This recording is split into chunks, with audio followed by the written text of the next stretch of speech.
어떻게 불과 6개월 만에 대한민국이 부자에게는 한없이 너그럽고 서민에게는 한없이 가혹한 나라가 되었습니까? 내년도 직장인들의 건강보험료율은 7.09%로 확정되었습니다.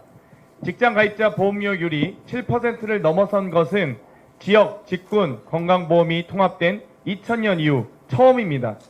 그냥 오르기만 한 것이 아닙니다.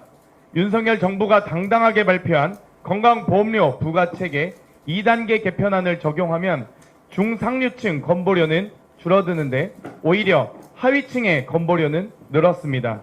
소득이 가장 적은 1분기에서는 평균 건보료가 8,760원에서 9,480원으로 8.2% 늘었고 2분기에서는 13,650원에서 14,410원으로 5.6%가 늘어났으며 3분기에서는 15,840원에서 15,860원으로 0.1%가 늘었습니다.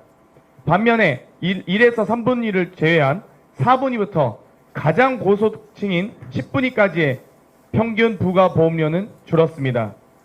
10분위의 평균 건보료는 8월 38만 9,650원에서 9월 35만 170원으로 10.1%, 소득 9분위의 건보료도 20만 9,870원에서 16만 1,850원으로 22.9%가 줄었고 소득 8분위에서는 14만 8,580원에서 10만 9,200원으로 26.5%가 줄었습니다. 그런 생각이 듭니다. 62억의 자산을 가지고 7만 원의 건보료를 냈었던 김건희 씨 역시 지금의 상황이라면 건보료 개편의 혜택을 받았을 겁니다. 우리는 김건희 씨와 같은 분을 잘 알고 있습니다. 강남에 건물 3채를 가져 약 175억 원 규모의 재산가였던 이명박 전 대통령은 자신 소유 빌딩을 관리하는 종업원 6명을 직원으로 한 임대관리 회사를 만들고 그 대표로 있으면서 자신의 월급을 2000년 99만 원, 2001년 133만 원이라고 신고했습니다. 이명박 전 대통령도 지금의 상황이라면 건보료 개편의 혜택을 받았을 것입니다. 반복되는 문제를 마주하면서도 대한민국은 더 나아지기는커녕 오히려 후퇴하고 있습니다. 갖지 못한 자의 고통을 통해 가진 자의 욕심을 채워주고 있습니다. 윤석열 정부는 북극 한파와 폭설 속에서 힘들게 견디고 있는 국민들에게 선사한 것은 가스료 2배 인상, 전기료 3배 인상, 그리고 건보료 인상뿐입니다. 갖지 못한 자의 1만 원과 가진 자의 1만 원의 크기는 절대 같지 않습니다. 윤석열 정부가 오로지 부자 감세를 위해 민생을 저버린 것은 충분히 알겠습니다. 그렇지만 민주당은 절대 민생을 포기하지 않겠습니다. 윤석열 정부는 청년, 민생, 안전을 포기했습니다. 3포 정권이 5포, 7포가 되지 않도록 끝까지 민생을 지키겠습니다. 김건희 여사가 요즘 가짜 인생에서 가짜 행보로 당당하게 다니고 있습니다. 가짜 수사 받지 말고 검찰 출석도 당당하게 받으시길 바랍니다. 59.5%, 얼마 전 한 언론사에서 발표한 검찰 수사를 신뢰하지 않는다는 여론조사 결과입니다.